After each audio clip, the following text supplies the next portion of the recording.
So far, you have explored many of the key concepts and features of the JavaScript language. You are getting more familiar with the syntax as well as working with variables and different built-in data types, such as numbers, strings, and conditional statements. In this series, you'll take your JavaScript skills to the next level by learning another fundamental building block in JavaScript, the functions. Functions are at the heart of how JavaScript or any programming language works. In simple words, a function is a set of instructions that you want to run over and over again. For example, let's assume that you made a long-term delivery agreement with a pizza delivery to help you get your most favorite pizza. During the first meeting with your pizza delivery, you provide detailed instructions on how to get to your location and what is your most favorite pizza. Keep in mind that your pizza delivery doesn't actually get you anything yet, because you just made the agreement and they just keep the information about your location and favorite pizza. Every day, whenever you want to order a pizza, you just make a call and get your favorite pizza. Since you already gave your detailed information earlier, you don't have to tell them how to get to your location or even what pizza to order. From then on, anytime you want your favorite pizza, you can just make a call and your pizza delivery returns with your favorite pizza. In fact, you can call and order over and over again, and each time you'll get your newly made favorite pizza.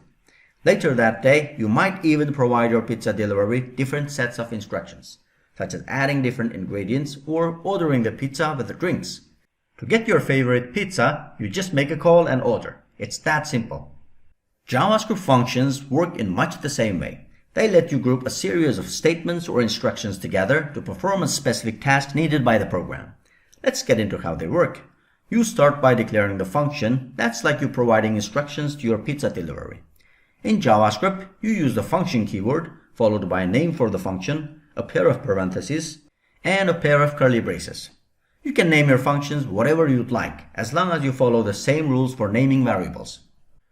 For example, function names can only be made of letters, numbers, the underscore, and $sign characters. But they can't start with a number, and you can't use spaces or other punctuation in the name. Following the name, you place a set of parentheses. This is one way you can identify functions. Whenever you see parentheses following a name, you know you are dealing with function.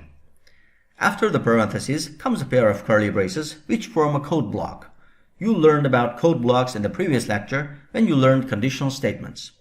For example, in a conditional statement, you use curly braces to create a block of code that runs when a condition is true. Also, like a conditional statement, there's no semicolon after the final curly brace. Now, don't worry about the details, just remember to leave off a semicolon after the final curly brace. In a function, the JavaScript codes you place inside the curly braces runs whenever the program activates the function. To activate the programming inside a function, you call the function, which is just like you call to your pizza delivery and order a pizza. To call a function and run the codes inside of it, you write the name of the function followed by a set of parentheses. The parentheses are important. They call the function and activate its programming. When programming, you'll often need to perform the same tasks in different places of the program. For example, check if user correctly filled out the form field or display a specific message to the user. Imagine having to repeat or retype the instructions for a task on every place you needed them. That would make your code messy.